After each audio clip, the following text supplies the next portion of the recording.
देख के गईलू बोला कैसे जी हो। दिलवा में दौलत देख के गईला बोला कैसे जी हो। अपना कर जवा के किथुआ से सी हो।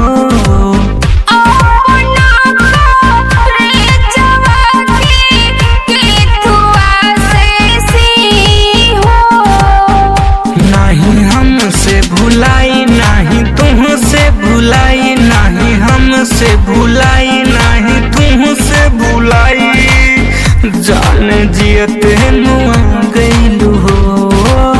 दिलवा में दर्द देख के गईलू बोला कैसे जी हो। दिलवा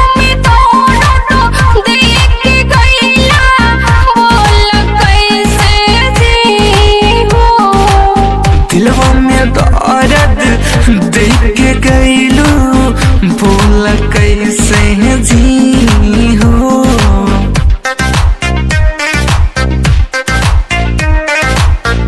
जा तू भी भुला देना मुझे। अरे हट जाए मेरी याद में साथ छूटे न तेरा साथी जन्म जन्म का साथ छूटे न तेरा साथी जन्म जन्म का। तूने वादा था किया दर्द कैसा ये दिया।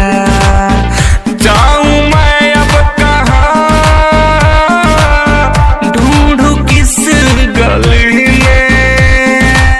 दिलवा में दर्द देख के गईलू बोला कैसे जी हो। दिलवा में दौलत देख के गईला बोला कैसे जी हो। दिलवा में दर्द देख के गईलू बोला कैसे जी हो। एहसासों का दर्द कभी हंसाता है तो कभी रुलाता है। भूलने की चाहत में जालिम तेरा मासूम सा चेहरा और भी याद आता है। प्यारी का